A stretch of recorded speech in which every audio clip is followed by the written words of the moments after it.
Assalamu alaikum students, welcome to English Literature's class. Today we are going to read a poem, so let us see what a poem is. It is a piece of writing in which the words are chosen for their beauty and sounds and are carefully arranged, often in short lines which rhyme. नज़म एक ऐसी तहरीर होती है जिसमें अल्फाज का इंतखाब इनकी खूबसूरती और आवाज़ के लिहाज से किया जाता है और इनको एक बहुत अच्छे तरीके से तरतीब दी जाती है, अक्सर छोटी लाइंस में जो कि राइमिंग होती हैं. Bad in Summer. Bad in Summer is composed by a famous Scottish poet, Robert Louis Stevenson. Bad in Summer, as the very title describes that, it is about sleep.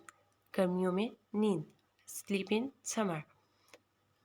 It is actually describing two contrasting situations, winter, summer, night and day.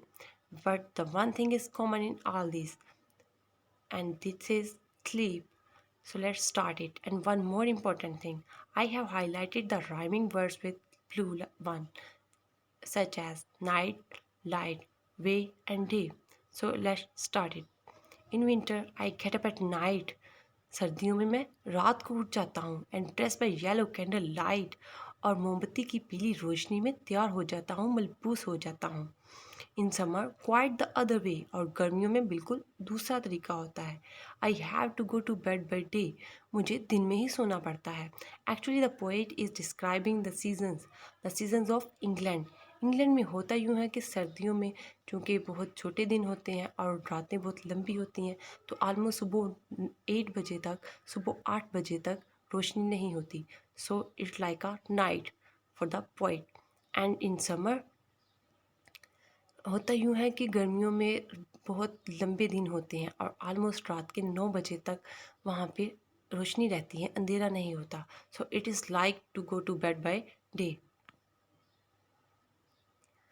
I have to go to bed and see, मुझे सोने के लिए जाना पड़ता है and सी, और मैं देखता हूँ the bird still hopping on the tree, कि परिंदे अभी तक दरख्तों पर इंजॉय कर रहे हैं, हॉपिंग कर रहे हैं, जंपिंग कर रहे हैं, एक शाख से दूसरी शाख पे जा रहे हैं, नेचर की ब्यूटी को इंजॉय कर रहे हैं. और hear the grown up people's feet, और जवान लोगों के कदमों की आवाज़ सुनता हूँ, still going past me in the street, जो कि गली में से उसके पास से गुजर रहे होते हैं.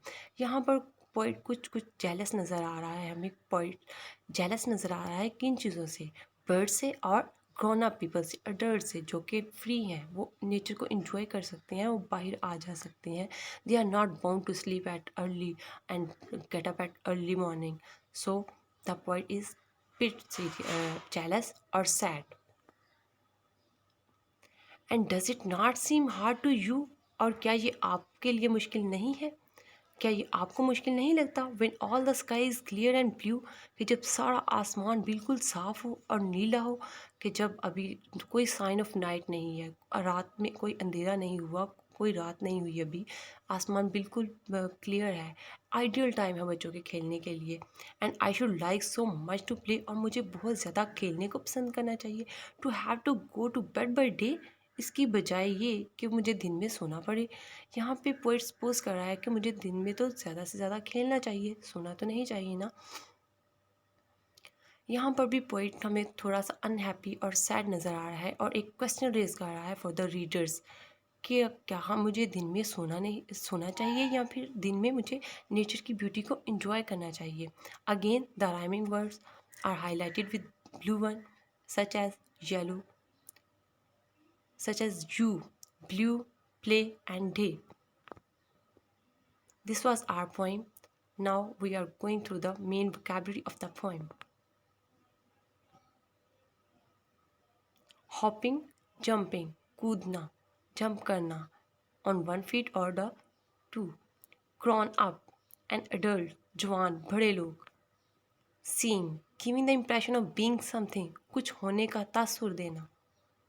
Quite, completely, absolutely.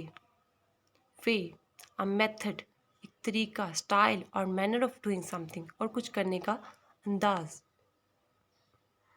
Home task, learn vocabulary by heart and make sentences by using these vocabulary. Thank you.